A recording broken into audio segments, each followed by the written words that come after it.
ஒரு காதல் திருமணம் 7 வருட சந்தோஷம். ஆனால் ஒரு வீடியோ கால் ஒரு குடும்பத்தின் அஸ்திவாரத்தையே ஆட்டிப் பார்த்து அடுத்தடுத்து 2 கொலைகள் என்றால் நம்ப முடிகிறதா?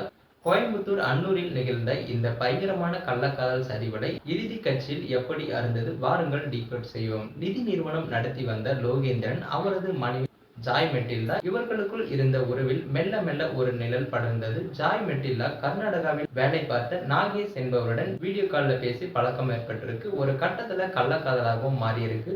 இது குடும்பத்தின் முதுகெலும்பாக இருந்த லோகேந்திரனுக்கு தெரிய வர, ஒரு நாள் லாட்ஜில் கையும் களவுமாக பிடிக்கிறாங்க. அவர் மன்னிப்பு கேட்க தன் தவறை மறைத்து காதலனை வேலையை விட்டு நீக்க வைத்ததோடு அந்த அத்தியாயத்தை முடித்தார் லோகேந்திரன். ஆனால் கதை அங்கே முடியவில்லை. கணவர் லோகேந்திரன் வெளியூர் சென்றிருந்தார். ஒரு நாள் ஜாய் மெட்டில்டா தன் காதலன் நாகேந்திரனை வீட்டுக்கே வரவழைச்சிருக்காங்க. அங்கேதான் விதி விளையாடி இருக்கு. இவர்களின் கள்ள உறவை வீட்டில் அவர்களுடன் தங்கி இருந்த 60 வயதான பாட்டி மயிலாத்தால் பார்த்து விடுறாங்க. அதிர்ச்சியில் உறைந்த பாட்டி உறவினர்களிடம் சொல்லிவிடப் போவதாக எச்சரிக்கை. கள்ளக்காதல் வெறி தலைக்கேறியும் இருக்கு. ஆம் நண்பர்களே, பாட்டி மயங்கி விழுந்து மாரடைப்பால் இறந்து விட்டாங்க என நாடகமும் ஆடியிருக்காங்க அந்த இருவரும். தலையணையால் பாட்டியை அழுத்தி மூச்சு திணற வைத்து கொலை செய்துவிட்டு சடலத்தை ரகசியமாக புதைத்தும் இருக்காங்க. பாட்டியோட கொலை இவர்களுக்கு தைரியத்தை கொடுத்திருக்கு. பாட்டியை கொன்றது போலவே கணவரையும் கொன்றுவிட்டால் சொத்தை விற்று நாம் நிரந்தரமாக சேர்ந்து வாழலாம் என அந்த இளம் பெண் தன் கள்ளக்காதலனிடம் யோசனையும் சொல்றாங்க.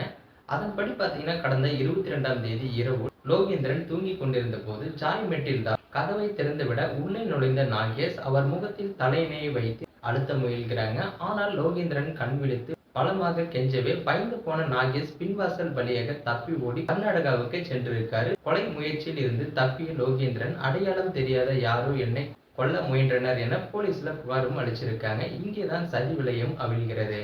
லோகேந்திரன் சந்தேகம் இல்லாமல் தான் புகார் கொடுத்திருக்காரு. ஆனால் போலீஸ் தன் விசாரணையை அவரது மனைவி ஜாய் மெட்டில்டாவின் மொபைல் அழைப்புகள் பக்கம் திருப்புறாங்க. அந்த பெண் தன் காதலனுக்கு போட்ட அழைப்புகள், கொடுத்த தகவல்கள் என அனைத்துமே போலீஸ் கண்களுக்கு சிசிடிவி போலவே தெரிந்திருக்கு. கணவரை கொல்ல முயன்றதில் அவர்களுக்கு பங்கு இருப்பது நிரூபமாகியிருக்கு. மீண்டும் திரும்பிய நாகேஷ் கைது செய்யப்பட்ட போது விசாரணையில எல்லாவற்றையும் ஒப்புக்கொண்டிருக்காரு. இறுதி ட்விஸ்டும் இங்கதான் இருக்கு. கணவரை கொல்ல முயன்ற முயற்சி கை நழுவி போனது ஒரு பக்கம் இருக்க, பாட்டியை கொலை செய்தது மாரடைப்பு என நாடகமாடி புதைத்த கொடூரம் இந்த போன் கால் ட்ரேஸ் மூலம் அம்பலமாகியிருக்கு. இந்த கதையோட மிகப்பெரிய ட்விஸ்ட் இன்று அந்த இருவரும் கைது செய்யப்பட்டிருக்காங்க. புதைக்கப்பட்ட பாட்டியின் உடலை தோண்டி எடுத்து உண்மையை கண்டறிய போலீசாரும் திட்டமிட்டிருக்காங்க. கள்ளக்காதல் வெறி ஒரு குடும்பத்தையே எப்படி சீரழித்திருக்கிறது என்பதை பாருங்க.